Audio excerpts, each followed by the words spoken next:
Bienvenue au podcast de la MSA Porte de Bretagne. Je suis Amandine, votre reportrice, et le podcast du jour est consacré au livre blanc, regroupant 15 propositions de la MSA en faveur de l'égalité hommes-femmes en agriculture. Pour parler de ce livre, je retrouve aujourd'hui Isabelle Coué, présidente de la MSA Porte de Bretagne. Madame Coué s'est présentée à l'occasion de l'épisode 6 du podcast. Elle y partage son expérience en tant qu'élue, mais surtout l'importance des élections de la MSA. Je vous invite à aller l'écouter.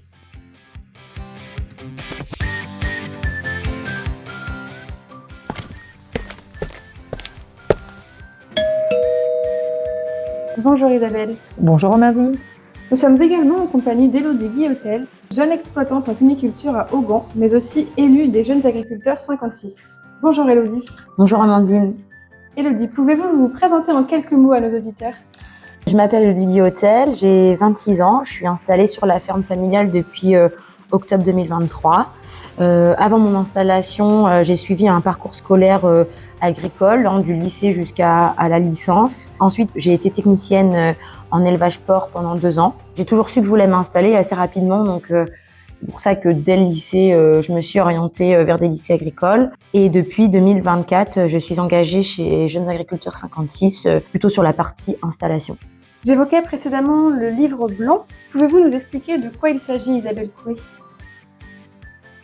Alors le livre blanc, il est né d'un constat simple, mais essentiel. C'est que les femmes jouent un rôle majeur dans le monde agricole aujourd'hui, et encore plus dans celui de demain. Donc elles sont exploitantes, salariées, chefs d'entreprise, et elles contribuent pleinement à faire vivre nos territoires. Pourtant, leur place, leurs paroles, leurs droits ne sont pas toujours pleinement reconnus. En tant qu'organisme de protection sociale, la MSA a un devoir d'écoute, d'accompagnement et surtout d'action. C'est pourquoi le conseil d'administration de la Caisse centrale a souhaité aller plus loin en travaillant avec 6 administratrices issues de parcours très différents pour formuler 15 propositions concrètes.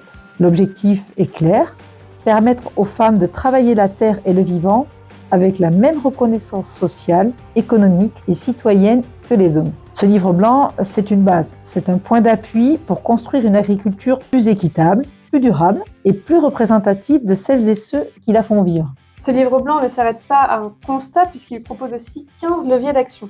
Pouvez-vous nous en partager quelques-uns ? Alors moi, si je dois en retenir quelques-uns, je parlerai tout d'abord de l'amélioration du statut des femmes. Aujourd'hui, les femmes peuvent prétendre au statut de conjoint collaborateur, mais ce temps en fait sur lequel elles peuvent s'appuyer est réduit à 5 années et effectivement, il faut le réduire encore plus parce qu'il faut absolument qu'elles aient un statut plein et entier avec des droits pleins et entiers. Je retiendrai les conditions de travail qui sont essentielles en fait sur la pérennité de notre vie d'agricultrice et effectivement tout ce qui peut favoriser une organisation et des conditions de travail meilleures seront bénéfiques en fait aux femmes en agriculture et ça passe probablement par un matériel adapté et pour cela il serait très intéressant que les femmes puissent participer aux commissions d'homologation du matériel et également pouvoir suivre en fait des formations en termes de gestes et postures. Merci Madame Coué.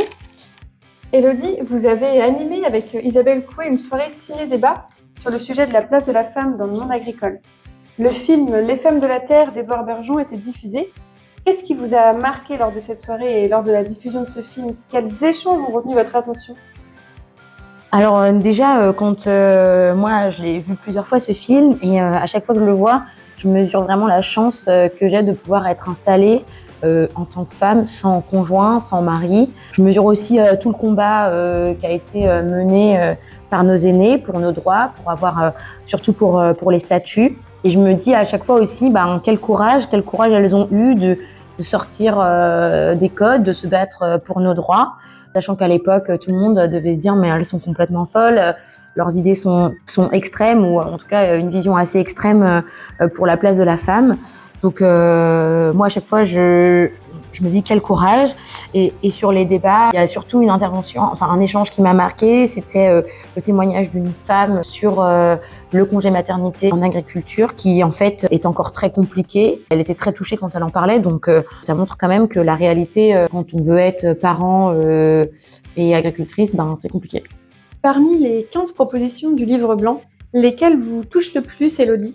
Moi, je dirais qu'il y a surtout 3 grandes parties qui me touchent le plus. Donc, la première partie, c'est tout ce qui va être les droits qui touchent à la santé ou à la parentalité. Pour moi, c'est pas parce qu'on est en milieu rural que l'accès aux soins gynécologiques ou au suivi, ça doit être une problématique. Un autre point, c'est quand même les statuts, parce que je pense que sur le territoire, en tout cas en fonction des zones, il y a quand même des femmes qui n'ont pas de statut, donc il faut quand même les sensibiliser et mettre en éveil ces droits-là. Et un autre point, c'est favoriser l'engagement, que ce soit dans les institutions, que pour favoriser l'engagement, c'est l'obligation de la parité. Est-ce que c'est mettre en place une facilité de remplacement pour que les agricultrices puissent s'engager? Mais en tout cas, en tant que femme, on doit être présente dans les institutions, on doit être engagée. Et pour finir, Élodie, si vous deviez adresser un message aux auditrices, quel serait-il ? Moi, je pense qu'il est important de prendre conscience d'où on vient, que voilà, si aujourd'hui on peut s'installer en tant que femme seule, ça s'est pas fait comme ça. Toujours prendre conscience du combat qui a été mené, mais aussi toujours s'engager pour le droit des femmes, pour le droit des agricultrices, parce que sur le congé parental, par exemple, il y a encore du chemin à faire, et surtout que c'est très récent, en fait, en agriculture. Et moi, voilà, j'aime beaucoup aussi intervenir dans les lycées, et je suis ravie quand je pose la question qui veut s'installer, et que je vois des jeunes filles qui lèvent la main. Je sais pas si je suis une source d'inspiration pour elles, mais ça me fait chaud au cœur. C'est important, et on a tout à fait notre place, donc il faut pas en douter. Et vous, Isabelle Coué, si vous deviez adresser un message aux femmes qui nous écoutent, lequel serait-il ?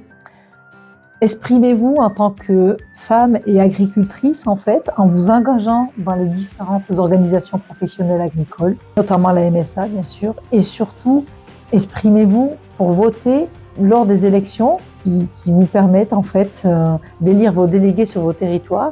Ces élections ont lieu entre le 5 et le 16 mai, donc surtout, exprimez à travers ces élections vos souhaits, vos besoins.